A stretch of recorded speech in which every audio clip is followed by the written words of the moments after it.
Feliz día para todos. Le habla la doctora Andrea Romero, pediatra puericultor, egresada de la Universidad de Oriente Núcleo Bolívar, profesor también de la Universidad de Oriente, agradecida a asocién Udo Bolívar por la invitación para tratar este tema importante para su formación, como es la debida redacción de la historia clínica pediátrica. Inicialmente debemos de conocer entonces qué es la historia clínica. La historia clínica es este documento en el cual se encuentra plasmado de forma escrita la enfermedad de nuestro paciente, así como sus antecedentes y la evolución de esta enfermedad en el tiempo. Debemos tener en cuenta que la historia clínica es un documento médico, por lo tanto todo lo que se plasma en esta historia debe tener un lenguaje médico para que en cualquier lugar que se lea esta historia puede ser reconocido por el gremio y pueda guiar a la persona a un razonamiento médico. Debe mantenerse el orden y la buena letra, ya que son aportes necesarios para la comprensión de este documento escrito. También es un documento científico. Todos hemos acudido a la historia clínica en busca de información para trabajos científicos. Por lo tanto, al momento de elaborar la historia clínica, debemos de ser muy precisos en las manifestaciones clínicas y en los hallazgos del examen físico y la evolución que tuvo este paciente para que pueda ser utilizada esta información en investigaciones a futuro. También es un documento legal. Todo lo que se realice con el paciente, cualquier intervención y conducta terapéutica debe estar reflejado en la historia clínica y debe de conocerse la causa de por cuál se realizaron estas acciones, ya que todo tiene fundamento legal en la historia. También es un documento económico, a pesar de que en nuestra institución no contamos con el registro o la papelería, el formato formal de la historia clínica pediátrica, podemos vaciar la información de estas en hojas con buena apariencia, incluso hojas reciclables, y poder vaciar allí la información de nuestro paciente. También es un documento humano. Nosotros al leer una historia clínica podemos reconocer la relación médico-paciente. Esto lo podemos detallar en la redacción de la enfermedad actual, qué tanto pudo el médico llegar a interactuar con la madre en este caso para una adecuada enfermedad actual, y también en los detalles de el examen físico nos orienta cómo fue esta relación entre el médico y la mamá y entre el médico y el niño. La historia clínica pediátrica es totalmente diferente o tiene muchos aspectos diferentes a la historia clínica de adulto. Los que han podido observar el formato de la historia clínica pediátrica consta de 5 partes. En la primera parte se encuentra la identificación del paciente, se va a escribir el motivo de consulta, la enfermedad actual y la estructura de la familia. En la parte 3, todos los que son los antecedentes, bien sea perinatales, obstétricos, familiares y personales, el desarrollo psicomotor, los factores emocionales y hábitos psicológicos del niño, todo lo relacionado con el esquema de inmunización y las características culturales. En la parte 3, una parte importante en la evaluación integral del niño es la dieta y los hábitos alimenticios. La parte 4, ya netamente en la exploración física, los signos vitales y el examen físico. Y en la parte 5, los aspectos diagnósticos presuntivos y definitivos, la conducta y la intervención que se realiza en base a lo anteriormente descrito. La historia clínica se divide en 2 grandes segmentos, lo que es el interrogatorio y la exploración o el examen físico. La anamnesis es de una extraordinaria importancia en la semiología infantil y difiere mucho en la que se realiza en la semiología de adulto, ya que no podemos esperar que un niño nos refiera dónde siente dolor, qué es lo que está sintiendo o algún síntoma subjetivo. Ellos por lo general pues no exponen lo que sienten. Es por eso que debemos de basar nuestro interrogatorio en las respuestas de la madre o de la persona con la cual acuden a la consulta. Estos son nuestra fuente inmediata de información. Para que el interrogatorio se pueda realizar de una forma correcta, debemos de tener en cuenta que la primera impresión que tiene la madre sobre el médico es de suma importancia. Debemos de generar confianza en la madre. El médico debe saludar a la madre cordialmente, debe invitarla a sentar, y cada una de esas atenciones también van a ser referidas con confianza por el niño. No debemos levantar la voz ni mantener tampoco la mirada fija constantemente en el niño, y tampoco separar bruscamente al niño de la madre, pues la madre representa la seguridad del niño en ese momento.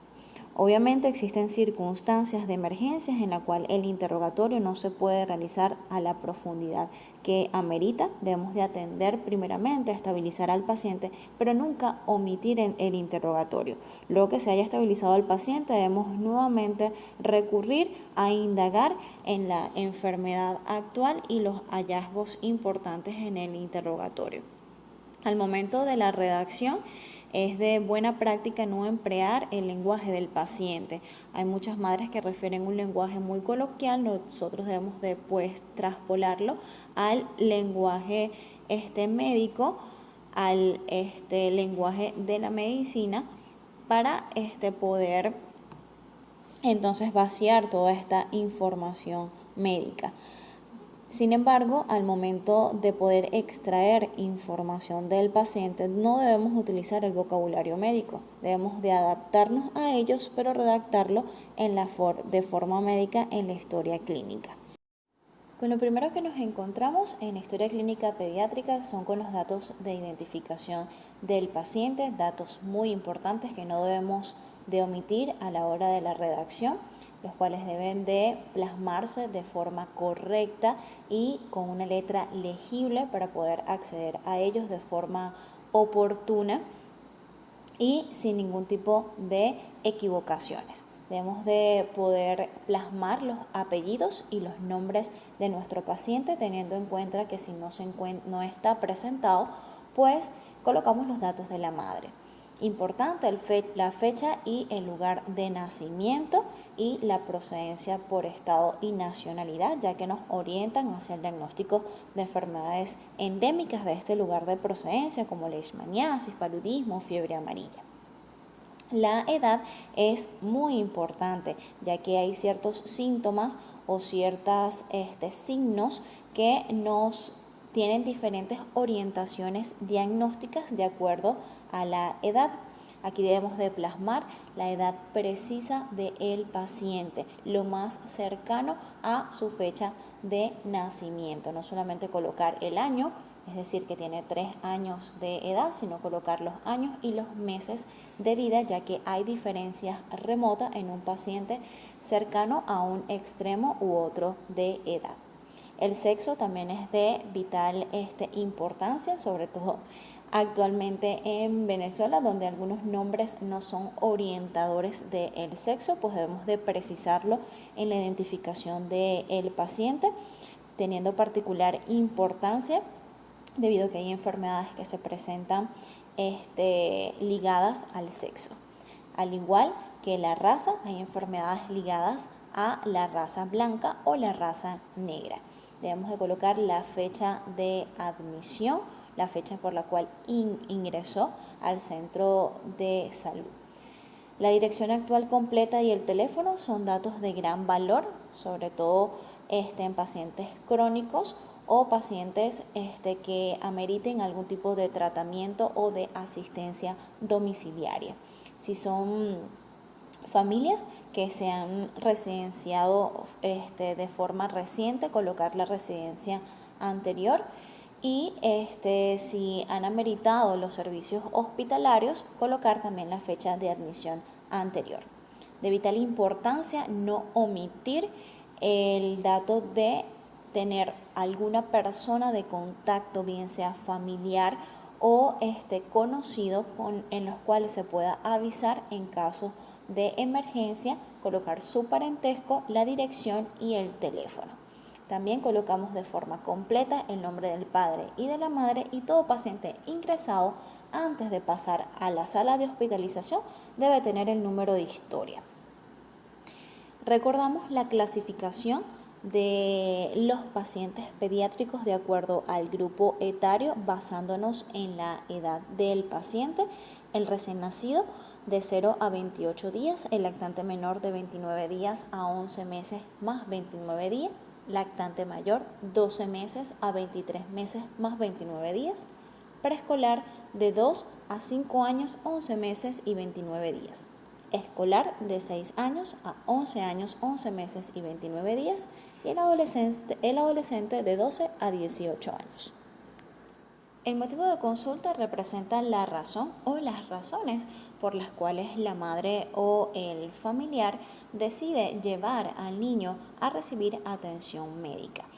Es importante tener en cuenta que a pesar de que la madre describa muchos signos o síntomas, solo vamos a referir en la historia clínica máximo 3 signos o síntomas, los más relacionados a la enfermedad actual y los más orientadores hacia el diagnóstico. Es importante adecuar el lenguaje coloquial de la madre, es decir, muchas de las madres te va a referir palabras muy coloquiales como: no, yo lo traje porque está hinchado, yo lo traje porque tiene ansias, yo lo traje por cargazón, porque está aventado. Adecuar estas palabras y conocerlas, el significado, hacia la parte del tecnicismo médico. Cuando un paciente es referido de otro centro hospitalario o es referido por algún especialista, esto lo vamos a incluir en el motivo de consulta. Vamos a colocar paciente referido de tal centro hospitalario, pudiendo identificar de forma correcta este centro, o por especialista, el área de especialidad por la cual es referido. No se recomienda colocar el nombre del especialista, solamente el área, y poder colocar aparte los signos y los síntomas por los cuales son referidos, más no el diagnóstico, ya que estos irán en otra parte de la historia clínica. Es importante tener en cuenta que en muchos casos estos signos o síntomas que anotamos como motivo de consulta no tienen ninguna relación con el diagnóstico por los cuales el paciente ingresa o se dedujo el diagnóstico. Sin embargo, no debemos de subestimar estos datos o esta impresión subjetiva de la madre, ya que ellas son las que realmente conocen más a los pacientes y pues debemos darle la importancia debida. En la enfermedad actual vamos a redactar de forma precisa y en orden cronológico todos los padecimientos del paciente, comenzando con las primeras manifestaciones de la enfermedad. Es importante en la historia clínica pediátrica poder identificar a la persona quien consulta o la persona quien nos da la información. Madre refiere, padre refiere, tío, cuidador o vecino. En esto nos vamos a basar en la confiabilidad de la información suministrada. No es redactar de forma larga o redactando todo el cuento de la enfermedad actual, sino que debemos de tener la capacidad de sintetizar de forma ordenada y de forma cronológica la aparición de los síntomas. Es muy importante la aparición cronológica. No debemos de colocar o evitemos colocar hace 2 días, 3 días anteriores, sino colocar fechas. El día 10 de junio el paciente presentó rinorrea y posterior el día 12 de junio presentó tos, y poder describir cada uno de los signos y de los síntomas de la forma semiológica adecuada. También debemos de poder precisar las consultas que tuvo a los centros de salud, cuáles centros de salud, las fechas y cuál tratamiento médico, si lo tuvo, recibió en el momento de la consulta, con el nombre del medicamento, las dosis, el intervalo y los días de administración. Y de forma muy importante en nuestra actualidad, si recibió algún tipo de tratamiento empírico, pues la madre te va a referir, o hay que poder indagar y preguntarle a la madre si recibió algún tipo de infusión de plantas. No, bueno, yo le di anís porque estaba con gases, yo le di fregoso porque tenía diarrea, como tenía tos le di toronjil. Es importante poder reflejar este tipo de información en la enfermedad actual y también precisar la cantidad y la forma de preparación, si fue en infusión, si fue macerado, si fue en cataplasma, y nos va a ayudar a identificar si estamos en casos de intoxicaciones por plantas. En caso de pacientes portadores de enfermedades crónicas, estas deben de ser referidas en la enfermedad actual. Vamos a colocar paciente conocido con enfermedad retroviral o con síndrome nefrótico o leucemia, cualquier enfermedad crónica, pues va a ser un diagnóstico que debe estar reflejado en la enfermedad actual y el momento de diagnóstico de esta enfermedad.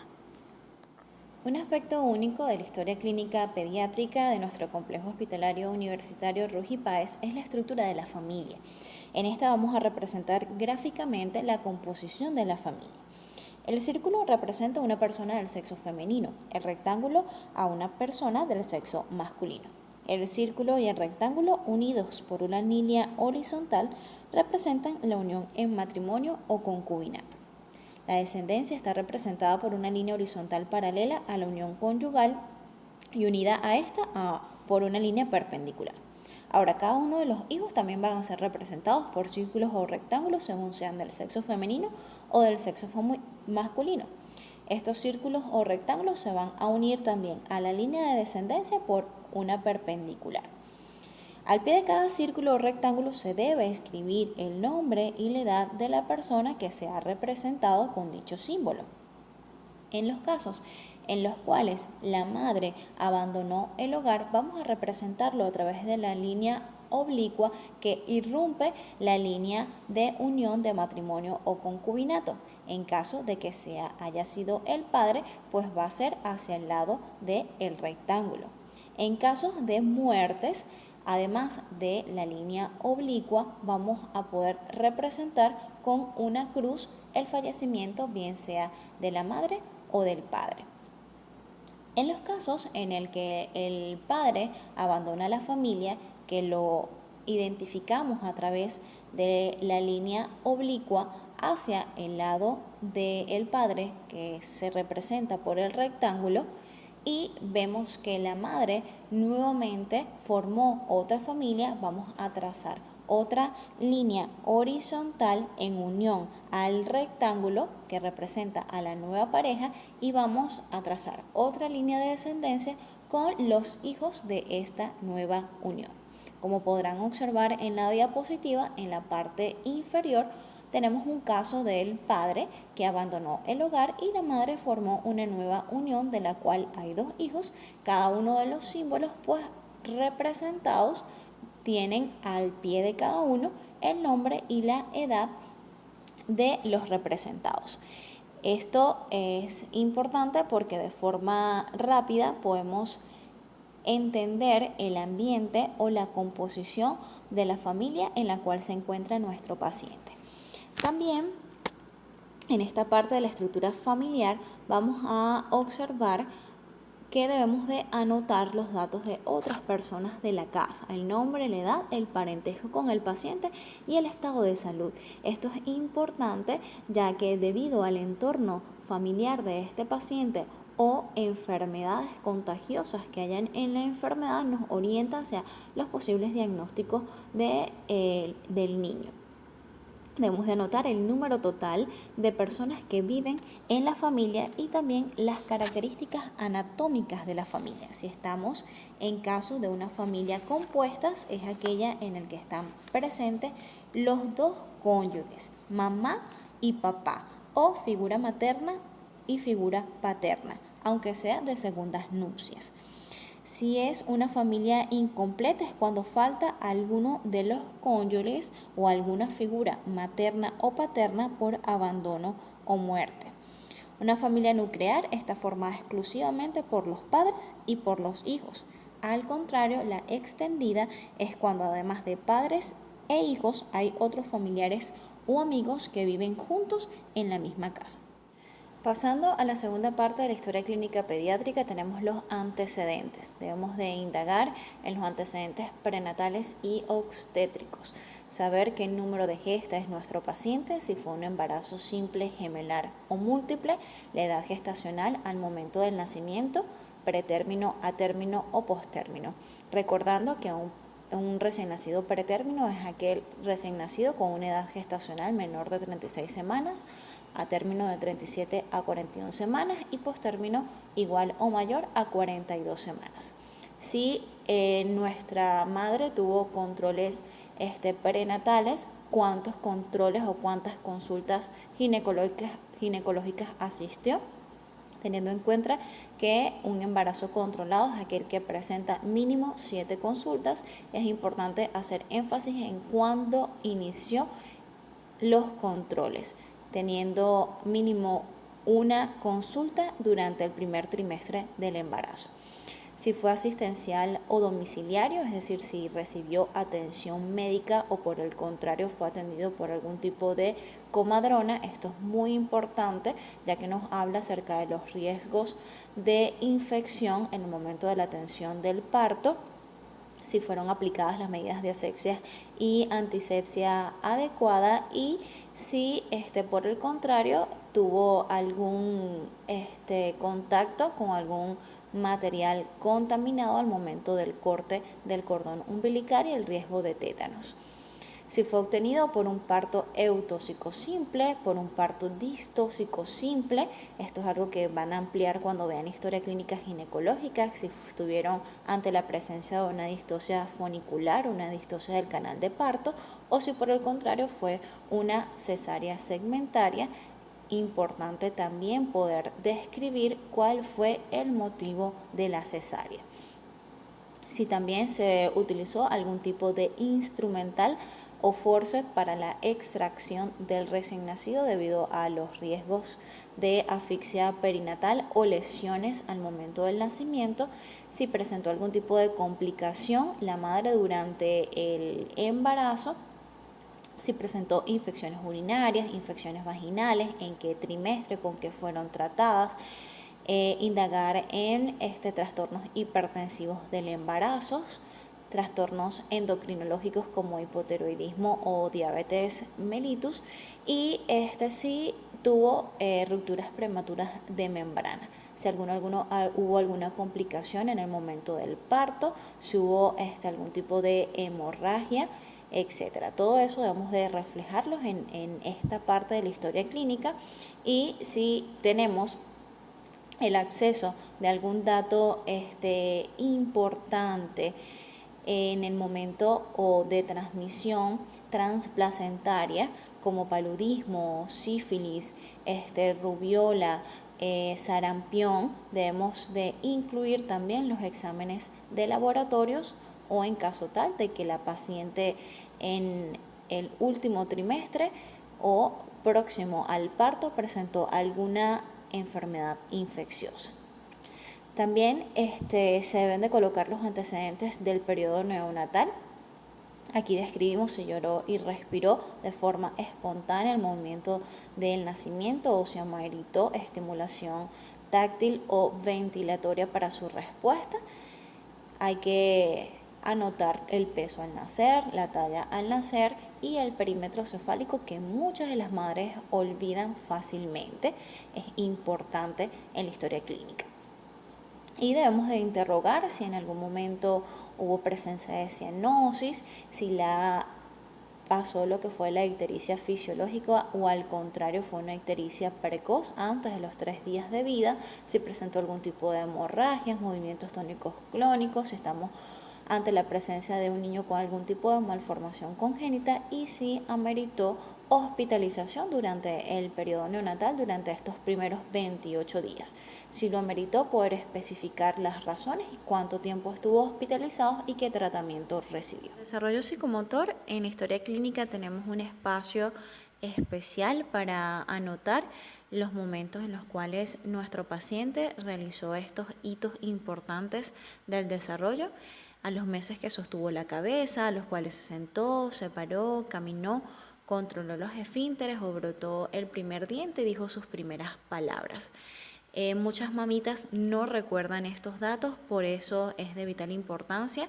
En la otra lámina adjunto les coloco las edades o los meses a los cuales de forma particular realizan cada una de estas acciones que nos hablan de la maduración del sistema nervioso y hasta qué edad esperamos que se realicen y cuando hablamos de un retraso del desarrollo psicomotor. Esto es para poder guiarnos en la interrogación de estos aspectos que son fundamentales en el crecimiento y desarrollo del niño. También la parte de escolarización es interrogada en qué grado de escuela se encuentra el paciente y cuál es su progreso en la escuela, si es bueno, si es regular o si es malo. También indagamos en la actividad física. Aquí tenemos ítems en los cuales podemos como tal clasificarla, si la actividad física es satisfactoria, si es deficiente o si es exagerada. También indagamos en los hábitos psicológicos y emocionales del mismo.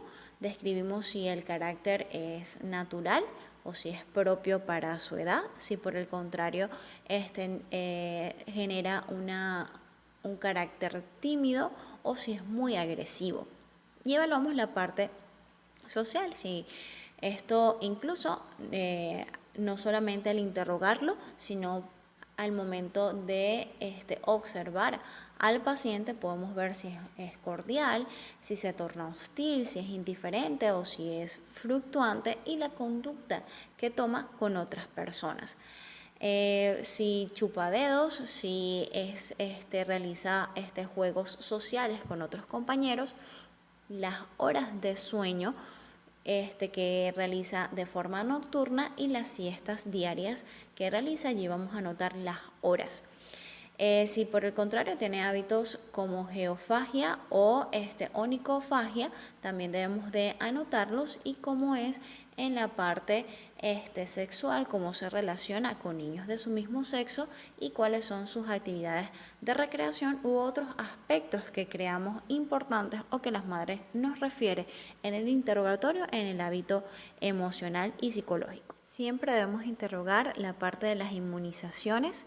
El esquema de inmunización, debemos de solicitar a la madre la tarjeta de vacunas para poder precisar esta información. Lamentablemente en nuestro país pues no tenemos todas las vacunas que exige la Sociedad Venezolana de Puericultura y Pediatría, pero sin embargo contamos con antipolio,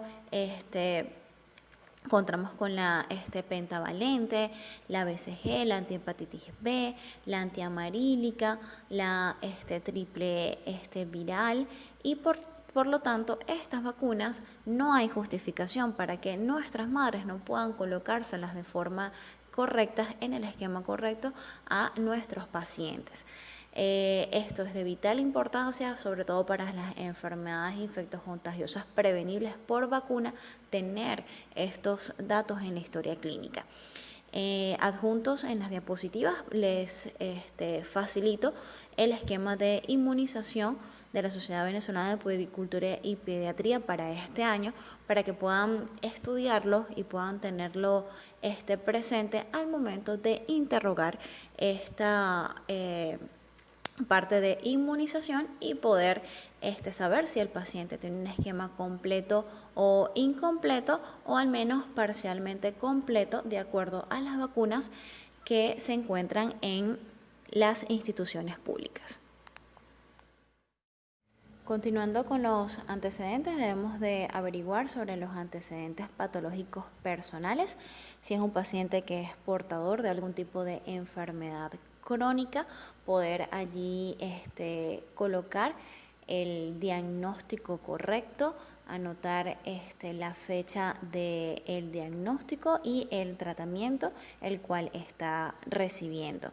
Debemos de averiguar si ha sufrido enfermedades infecciosas del tracto respiratorio, gastrointestinales, enfermedades exantemáticas, enfermedades alérgicas, parasitarias, osteoarticulares, otorrinolaringológicas, dermatológicas del sistema nervioso central. Si tiene antecedentes de hospitalizaciones previas, poder indicar la causa de hospitalización, el tiempo de hospitalización y el tratamiento requerido, y si ha sido sometido a algún tipo de intervención quirúrgica, la causa por la cual y el periodo también de hospitalización. Los antecedentes familiares también son de importancia, pues a partir de ellos podemos descartar enfermedades hereditarias. Debemos de colocar importante la edad de los progenitores y si sufren de algún tipo de enfermedad, así no sea hereditaria, si alguno de los familiares o de los progenitores ha fallecido, pues colocar las causas de muertes y las edades en las cuales fallecieron y enfermedades comunes de familiares inmediatos, es decir, abuelos, tíos con enfermedades hereditarias, hipertensión, diabetes, endocrinológicas, hipertiroidismo, hipotiroidismo, cáncer. Todo esto debe de ser interrogado y debe ser debidamente informado en la historia clínica. Algo muy bonito de esta historia clínica es que nos permite evaluar al paciente de forma integral, biopsicosocial. Y en la parte de las características culturales, pues vamos a poder indagar sobre las condiciones económicas en las cuales vive nuestro paciente y si es la causa de las enfermedades o la condición en la cual lo estamos observando al momento de su ingreso. Vamos a poder anotar el número de cuartos, se anotará el número de dormitorios que tiene la vivienda, el número de habitantes por cuarto, es decir, las personas que habitan en cada cuarto, las características de la vivienda, el techo, las paredes, el piso, por ejemplo, si tiene techo de zinc, paredes de bloques, el piso de tierra, si cuentan con servicios de electricidad o no, los servicios de ventilación, aseo, si es bueno, si es regular, si es intermitente, el agua, su procedencia, si es a través de como tal de las tuberías, si tienen que ir a algún río a recolectarla, si el agua previo a su consumo es hervida o no, o si cuentan con servicios de agua potable, si la conservación es realizada en una nevera, si es realizada en una tinaja, en un barril, y si este envase obviamente lo limpian con regularidad o si no realizan el mantenimiento adecuado. Si la conservación de los alimentos es en la nevera, es en la alacena, en cajas o en un closet, si cuentan con servicios de disposición de excretas, si es a través de acueductos, si es la letrina o pozo séptico. La basura, el lugar de acumulación diaria, si por el contrario no disponen de servicios de aseo urbano, por lo tanto hay mayor predisposición a la quema. En cuanto a las características socioeconómicas, interrogaremos sobre la ocupación del paciente. Se reportará el oficio, la profesión o ocupación, si está empleado o si está desempleado. En la ocupación de la madre también se anotará si tiene alguna profesión, oficio o ocupación, y si no tiene ninguna, pues se pondrá los propios del hogar. Debe anotarse también si ofrece algún tipo de servicio de comercialización, hay alguna venta como tal de forma ambulatoria. El ingreso familiar por mes, se pondrá la cantidad en bolívares de ingreso familiar por mes. En la parte de la educación del padre, de los hijos y de otras personas de la casa, no se anotará el grado de instrucción de cada uno de los miembros de la familia, sino que por cada año cursado se asignará un punto. Ejemplo, el padre estudió hasta quinto grado, pues se reportará 5. La madre hasta tercer grado, pues hasta 3. Y en cuanto a los hijos, se sigue la misma puntuación y luego se suman todos estos valores de cada uno y la suma total corresponderá a la educación de los hijos. El mismo procedimiento para otras personas que vivan en la casa. Si no tienen grado de instrucción alguno, pues se pondrá 0. El promedio de la educación familiar viene dado por la medida aritmética de la educación de los miembros de la familia, sumando la educación de la madre, del padre, la de los hijos y la de los otros, y el total se divide por el número de personas de la familia mayores de 7 años. El estado civil de los progenitores, si son solteros, casados, si alguno de los progenitores está viudo, el que actualmente es el que se encuentra a cargo de la casa, o si se encuentran divorciados. Si la vivienda es propia, alquilada o está en compraventa, y se colocarán los egresos de gastos fijos, alquiler, luz y agua, y los gastos variables, comida, transporte, ropa. Otros egresos deben ser igual a los ingresos familiares por mes, salvo los casos en que se destina una suma a lo que es el ahorro, que bueno, sabemos las condiciones en las cuales está nuestro país, pero deben de ser indagadas también en la historia clínica. Se debe interrogar la dieta o los hábitos dietéticos de nuestro paciente, también interrogando el gasto semanal de comida de la familia en bolívares y sacando el gasto semanal por persona, haciendo una división entre estos gastos en bolívares por el número de personas. Debemos preguntar a la madre si al momento del nacimiento recibió solo lactancia materna exclusiva y hasta qué mes, si recibió fórmula o lactancia o alimentación artificial, si lo hizo desde un inicio o desde qué mes lo realizó, o si nunca le dio fórmulas al bebé, o si por el contrario usó ambos alimentaciones, bien sea lactancia materna o lactancia artificial.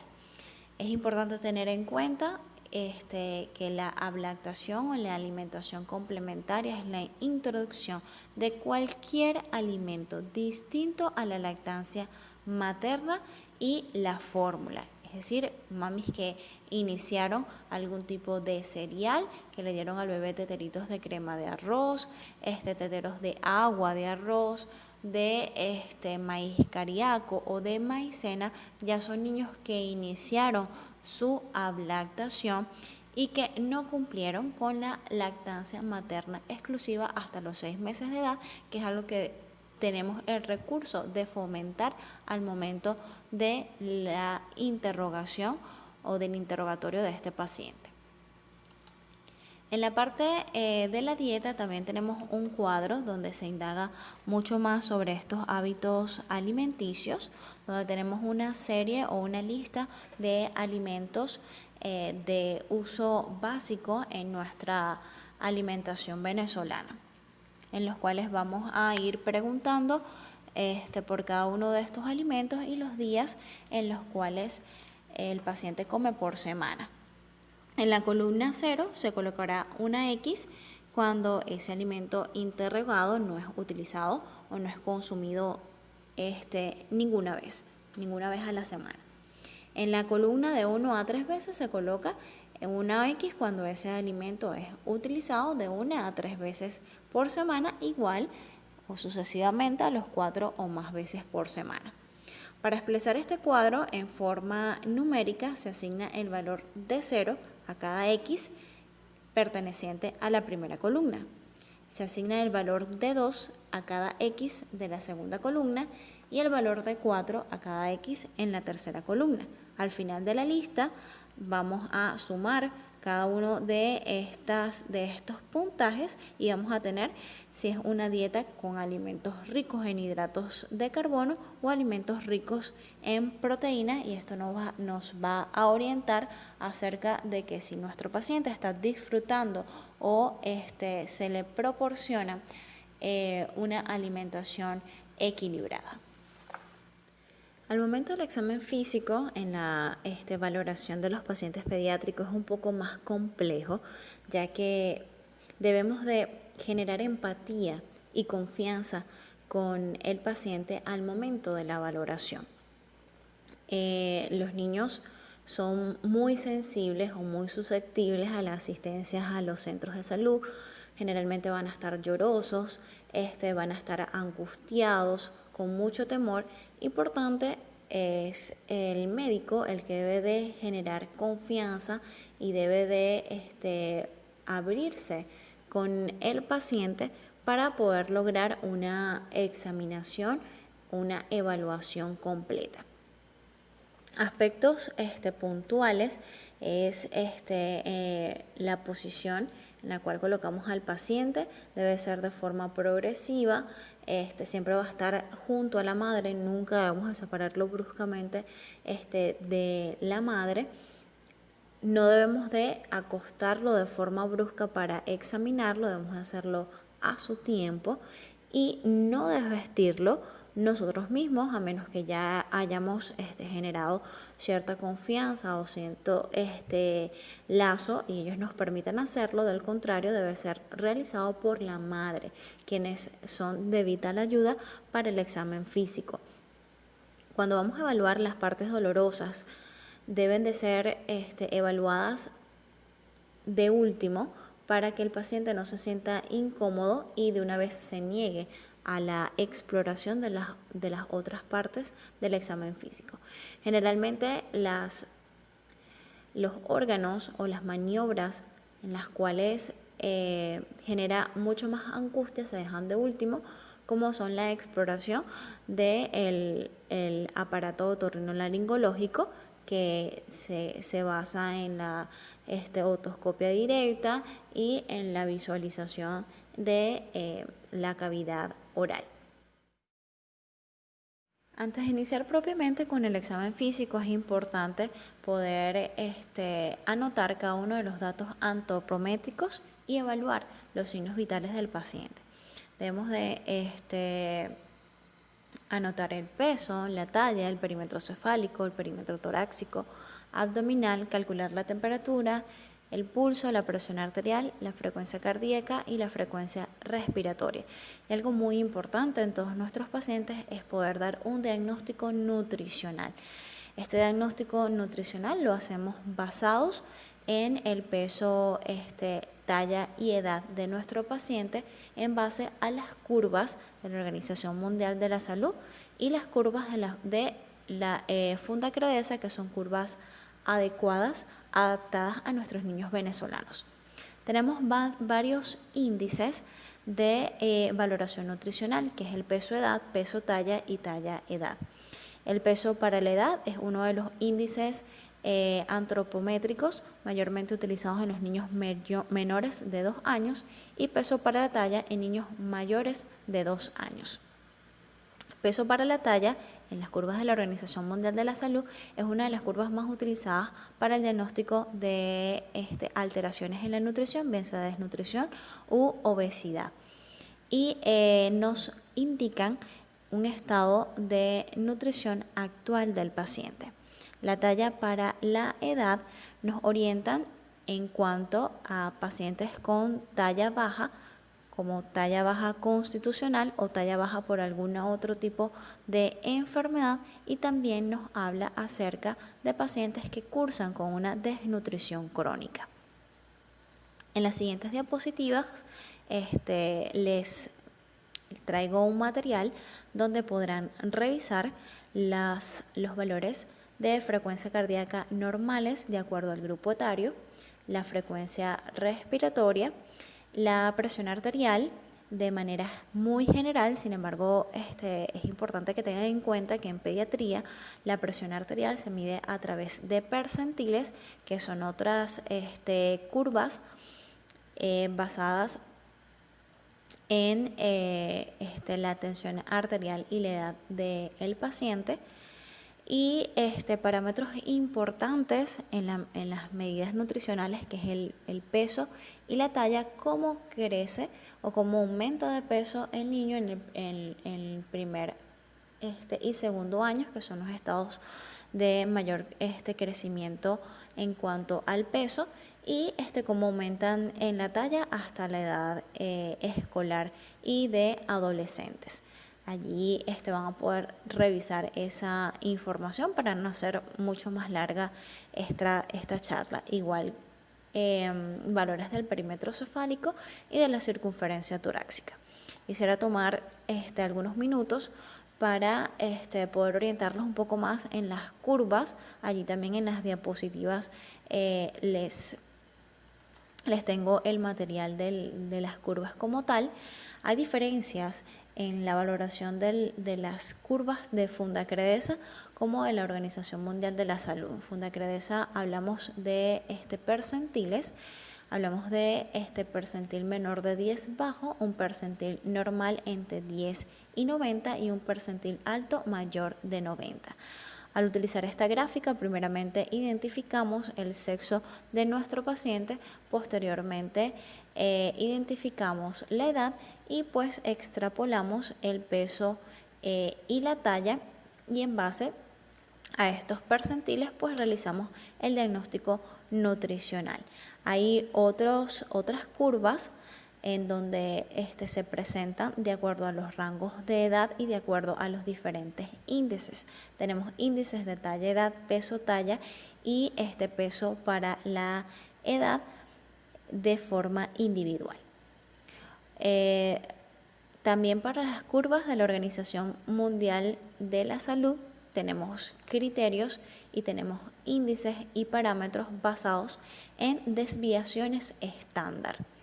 Vemos que la OMS facilitó estos recursos para niños hasta los 5 años de edad, mientras que en Fundacredesa está la valoración de los niños hasta los 10 años.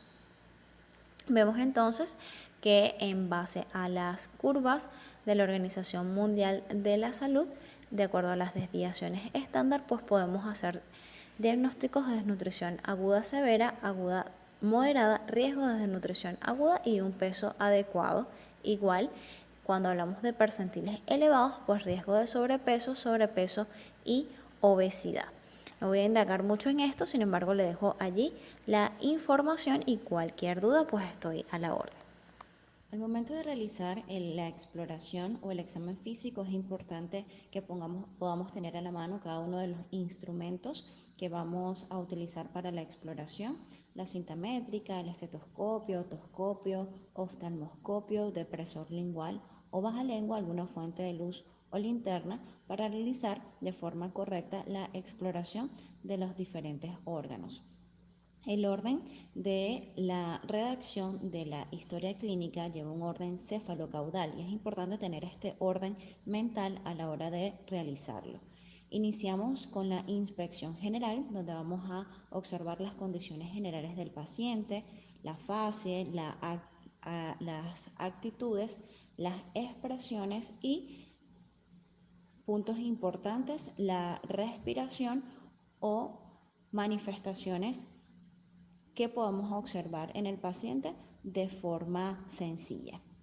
Luego vamos a la exploración mucho más detallada, iniciando con la piel y los anexos. Debemos describir la piel, su color, la elasticidad, el turgor, la textura y si se encuentra algún tipo de lesión, bien sea primaria o secundaria, describirla con todos sus aspectos semiológicos. También se debe describir el cabello, el color del cabello, la textura y si se encuentra liso, rugado o si presentan signo de bandera en el caso de pacientes desnutridos.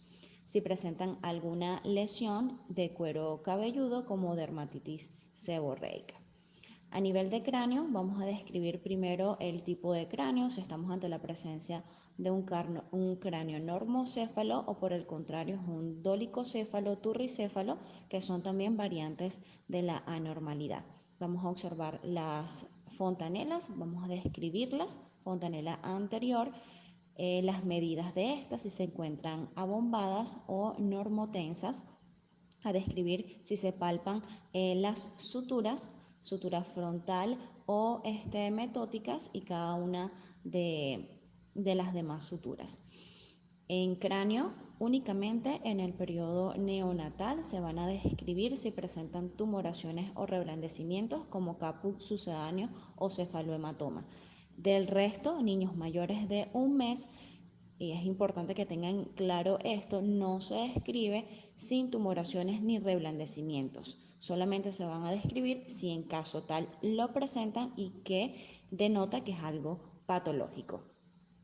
A la exploración del oído vamos entonces a describir la implantación del pabellón auricular, si presentan o no lesiones de piel externa, la permeabilidad del conducto auditivo externo y si exploramos a través de una otoscopia directa la membrana timpánica. Si se observan algún tipo de secreción, también se deben de describir. En la nariz, la pirámide nasal, si se encuentra central o desviada, la permeabilidad de las fosas nasales y la presencia o no de secreciones a través de las fosas nasales. En boca, los labios si se encuentran bien implantados, si son simétricos o por el contrario hay alguna lesión. Vamos a describir la mucosa, si se encuentra una mucosa seca, húmeda o si se encuentra pálida o con alguna tinción. Vamos a describir las piezas dentarias de nuestro paciente y si estamos ante la presencia de caries. Todo lo que es la parte del paladar blando y paladar duro y las amígdalas. En el cuello, si se encuentra cilíndrico, si es simétrico, vamos a evaluar movilidad pasiva activa y la parte de la resistencia. En el cuello también podemos describir la presencia o no de los ganglios linfáticos, si se encuentran o no palpables o si hay algún tipo de aumento de volumen.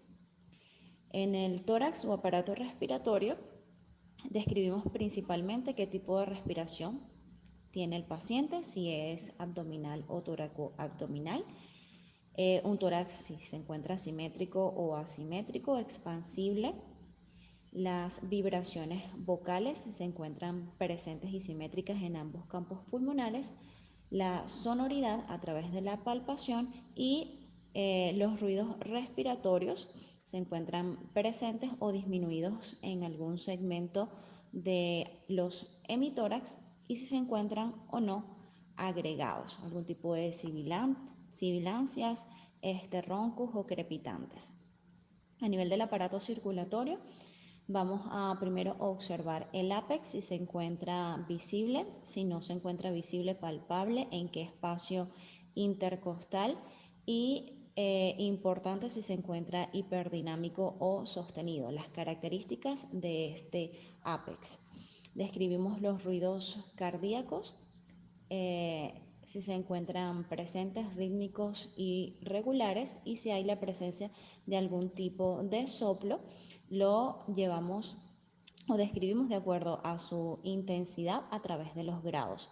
Recordando que en pediatría los grados de soplo cardíaco no son en base a 4, sino en base a 6, de acuerdo a la clasificación.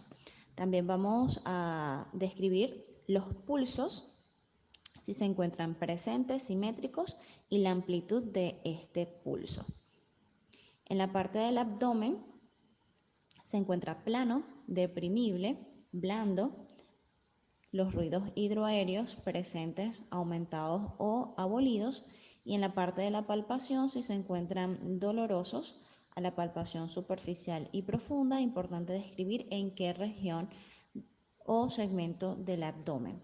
Palpamos hígado y vaso, si se encuentra hígado palpable a tantos centímetros por debajo del reborde costal derecho y vaso no palpable o vaso palpable a tantos centímetros por debajo del reborde costal izquierdo. Describiremos si se encuentra o se palpa algún tipo de masa o algún tipo de tumoración. Importante poder medir cada una de estas alteraciones y la medición del perímetro abdominal. En la parte de los riñones y las vías urinarias, vamos a hacer las maniobras de puño percusión, si se encuentran positivas o negativas, y valorar los puntos ureterales, si se encuentran dolorosos. En los genitales externos es importante esta valoración en todos los niños. No debemos de omitir o descartar ningún aspecto del examen físico. Describimos si se encuentran de aspecto y configuración normal. En caso contrario, en los pacientes masculinos debemos de poder observar el pene y saber si estamos ante la presencia de un macro o micropene, si hay presencia de fimosis o parafimosis, y luego poder evidenciar que los testículos se encuentran en la bolsa escrotal, o si hay aumento de volumen de las bolsas escrotales, estamos ante la presencia de un hidrocele. En el sexo femenino evaluaremos la vulva, evaluaremos los labios mayores y menores para ver si está la presencia de algún tipo de sinequia de labios menores, y valoraremos el himen para ver si está perforado o imperforado. En la parte del ano, muy importante también evaluarlo, sobre todo en pacientes recién nacidos, si se encuentra un ano permeable, si se encuentra con un aspecto o configuración normal. Descartar la presencia de fístulas, hemorroides, y si hay algún tipo de aumento de volumen o anormalidad, poder describirlas. En el aparato locomotor o extremidades, describiremos si se encuentran eutróficas o al contrario hipotróficas, la presencia o no de edema. Si hay algún tipo de inmovilización, se deben de describir, y si hay lesiones en piel, podemos describirlas aquí en extremidades o previamente en la piel. El sistema nervioso se describe primeramente el perímetro cefálico, se anota el valor en centímetros, luego evaluaremos línea media anterior y posterior si se encuentra indemne o hay algún tipo de alteración. La piel también es parte del sistema nervioso por su origen embriológico, por lo tanto también debemos describir si hay alguna lesión en piel con relación a alguna enfermedad del sistema nervioso. Los pares craneales, importante hacer esta evaluación, debemos de describirlos si se encuentran indemnes o presentan algún tipo de alteración. La fuerza muscular, recordando que lo normal es 5/5. Los reflejos osteotendinosos, valorarlos sobre todo al menos 2 superiores y 2 de miembros inferiores, recordando que lo normal es 2/4. Valoraremos la sensibilidad de cada uno de los segmentos de la piel. También forma parte del examen neurológico describir la marcha de nuestro paciente, si es una marcha acorde o presenta alguna alteración de la marcha, y si el lenguaje está acorde a su edad. Y por último, describiremos el estado de conciencia a través de la escala de Glasgow o la escala de Glasgow modificada para lactantes, o Raimondi, que es una escala para lactantes. Para la parte final de la historia clínica, pues si hemos realizado de forma correcta cada una de las partes, vamos a llegar a los aspectos diagnósticos. Vamos a hacer diagnósticos clínicos, socioeconómicos, culturales, y en base a la estructura familiar que nos conllevan a diagnósticos definitivos.